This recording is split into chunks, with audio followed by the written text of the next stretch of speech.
नमस्कार, आप सभी का स्वागत है हमारे यूट्यूब चैनल एक कहानी पर। आज हम लेकर आए हैं एक नई कहानी, पर उससे पहले प्लीज़ हमारे चैनल को सब्सक्राइब कीजिए। मैंने जब कोई गलती ही नहीं की तो मैं क्यों माफ़ी मांगूं प्रवीण।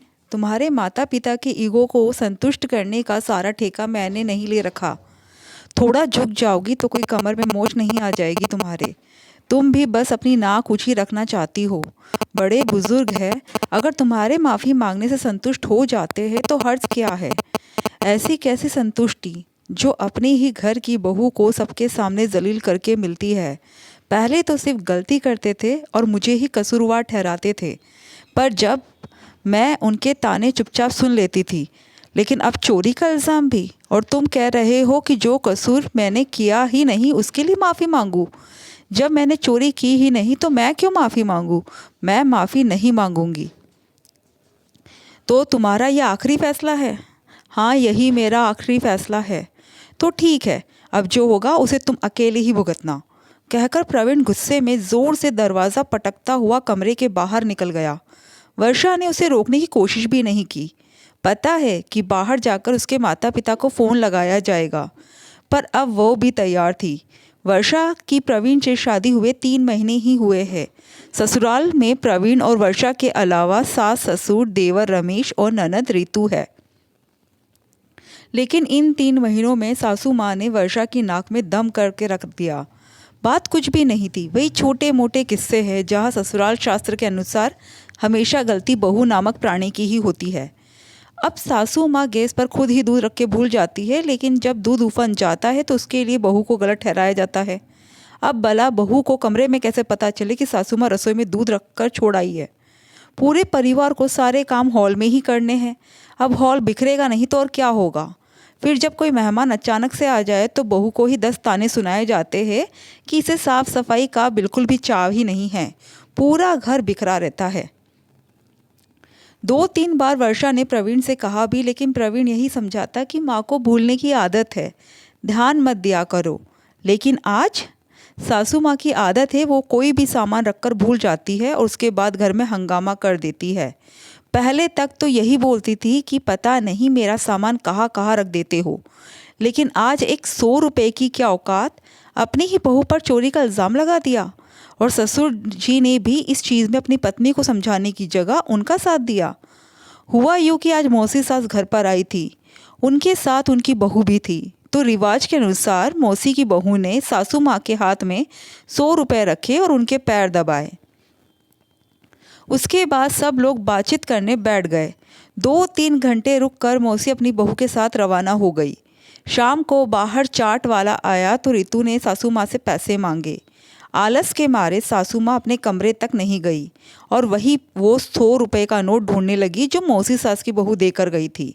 अब सासू माँ ने पूरे हॉल में सामान इधर उधर कर दिया, पर 100 का नोट मिला तक नहीं। प्रवीण भी घर आ चुका था, देखा तो पूरा हॉल बिखरा पड़ा है। क्या हुआ माँ, क्या ढूंढ रही हो? अरे तेरी मौसी आई थी तो उनकी बहू ने मुझे 100 रुपये का नोट दिया था, पता नहीं कहाँ गया। तभी ससुर जी ने कहा, अरे शाम को तो वर्षा ने यहाँ झाड़ू भी लगा दी, अब हॉल में कहाँ 100 का नोट होगा। अब सासू माँ की शक की सुई सीधे वर्षा की तरफ। ऐसे में काम करती हुई वर्षा को बाहर बुलाया गया। क्या हुआ माँ जी, मेरा 100 का नोट कहाँ है? जी, कौन सा 100 का नोट? वही जो तूने चुराया है। सुनकर वर्षा सख्ते में आ गई। मैंने कौन सा नोट चुराया है, और भला मैं ऐसा क्यों करने लगी? आज तक तो इस घर में कोई चीज़ इधर से उधर नहीं हुई। तेरे आने के बाद ही नोट गुमा है तो इसका मतलब हम क्या समझेंगे? और वैसे भी शाम को हॉल की सफाई तूने ही तो की थी। ये क्या कह रही है आप? भला एक 100 रुपये के नोट की औकात क्या है जिससे मैं चुराने लगी? जिसकी नीयत खराब होती है वो कुछ भी कर सकता है। तुम तो 100 रुपये की बात कर रही हो, लोग तो 5-10 रुपये भी चुरा लेते हैं। अब की बार ससुर जी ने कहा, देख बहू, तू मेरा 100 का नोट चुपचाप लौटा दे और माफ़ी मांग ले। हम तुझे कुछ नहीं कहेंगे, लेकिन अगर तूने माफ़ी नहीं मांगी तो तेरे माता पिता को भी यही बुला लेंगे, फिर वो देंगे तेरी तरफ से जवाब। जब मैंने चोरी की ही नहीं तो मैं क्यों माफ़ी मांगूँ? अब की बार वर्षा भी अड़ गई और अपने कमरे में चली गई। पीछे पीछे प्रवीण भी कमरे में आया और वर्षा को माफ़ी मांगने के लिए कहने लगा। लेकिन आज वर्षा जी पक्का करके बैठी थी कि चाहे कुछ भी हो जाए वो ऐसी किसी गलती के लिए माफ़ी नहीं मांगेगी जो उसने की ही नहीं। थोड़ी देर बाद में देवर रमेश भी घर आया तो देखा माँ आंसू बहा रही है और पिताजी और प्रवीण भी माँ के साथ ही बैठे हुए हैं। क्या हुआ माँ, आप रो क्यों रही हो? मेरी तो किस्मत ही खराब है जो ऐसी चोरनी बहू पल्ले पड़ी है। क्या हुआ माँ, बताओ तो सही। तब माँ ने रोते रोते सारा किस्सा रमेश को कह सुनाया। सुनकर रमेश भी सकते में आ गया। कैसी बात कर रही हो माँ, आप ऐसे कैसे भाभी पर इल्ज़ाम लगा सकती हो? तू क्यों तेरी भाभी का पक्ष ले रहा है? अरे चोरनी है एक नंबर की। आज तक तो इस घर का सामान इधर से उधर नहीं हुआ और इसके आते ही अपना रंग दिखा दिया। बस करो माँ, जो भी मुंह में आ रहा है बोले जा रही हो। तुम्हें खुद तो कुछ याद रहता नहीं है, ऊपर से दूसरों पे इल्ज़ाम लगाए जा रही हो। मौसी के सामने वो 100 रुपये तुमने मेरे हाथ में ही तो रखे थे जब मैंने आपसे बस के लिए किराया मांगा था। सुनते ही सब हैरान रह गए। प्रवीण हैरानी से अपने माता पिता को देखने लगा।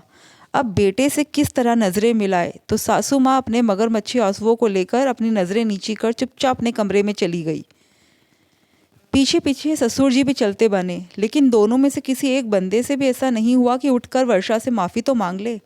प्रवीण उठकर वर्षा के पास कमरे में गया और उसने अपने किए पर शर्मिंदा होते हुए वर्षा से माफ़ी मांग ली। हाँ, इस वाक़ये के बाद इतना तो है कि अब प्रवीण एकदम से अपनी माँ की बात पर विश्वास नहीं करता। पहले वर्षा को भी सुनता है, उसके बाद ही किसी निर्णय पर पहुँचता है। लेकिन एक टीस हमेशा वर्षा के मन में रह गई कि अपनी माँ के भुलक्कड़ स्वभाव को जानने के बावजूद भी प्रवीण ने उस पर विश्वास नहीं किया। दोस्तों, आपको कहानी कैसी लगी कमेंट करके ज़रूर बताइएगा और हाँ, हमारे चैनल को सब्सक्राइब ज़रूर कीजिएगा। Thank you.